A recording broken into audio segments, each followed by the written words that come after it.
नमस्कार किसान भाइयों, एमडी किसान पॉइंट यूट्यूब चैनल में आपका स्वागत है।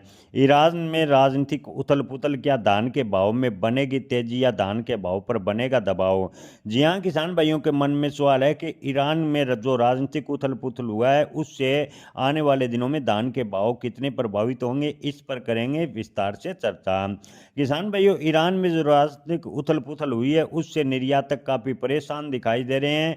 आपको बता दें कि एक अनुमान के मुताबिक ईरान के बाजार में निर्यातकों के 2000 करोड़ रुपए फंस गए हैं। वहां के खरीदारों से निर्यातकों के फिलहाल संपर्क नहीं हो रहे। इंडियन राइस एक्सपोर्ट फेडरेशन यानी IREF ने निर्यातकों को सोच समझकर ईरान के साथ सौदा करने के लिए कहा है।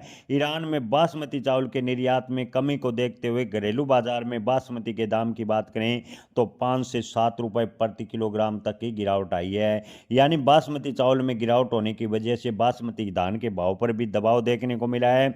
IREF ने चावल निर्यातकों से ईरान के बदले पश्चिम एशिया, अफ्रीका व यूरोप के देशों में चावल निर्यात बढ़ाने के लिए कहा है। चावल निर्यात के लिए किसानों के हित जुड़ा हुआ है, यानी चावल का अगर निर्यात होता है तो किसानों को इससे थोड़ा फायदा हो सकता है।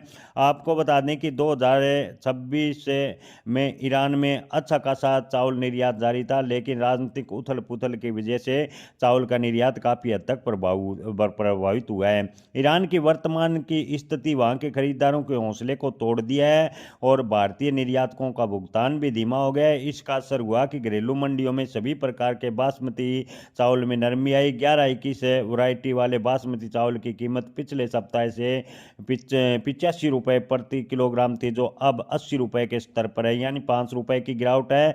तो वहीं 1401 वैरायटी के बासमती चावल के दाम की बात करें तो पिछले सप्ताह 85 से 78 रुपये पर आ गई, यानी 7 रुपये की गिरावट देखने को मिली है। किसान भाइयों, चावल निर्यात को लेकर दूसरी ओर अमेरिका ने भी धमकी दी है। अमेरिका ने ईरान से व्यापार करने वाले देशों पर 25% अतिरिक्त शुल्क लगाने की और धमकी दी है। IREF का कहना है कि अमेरिका में भारत के चावल का निर्यात पहले से ही 50% शुल्क पर हो रहा है। इसके बावजूद अमेरिका में होने वाले चावल निर्यात में कमी नहीं आई है, जबकि 50% से पहले अमेरिका होने वाले चावल निर्यात पर 10% शुल्क लगाता था।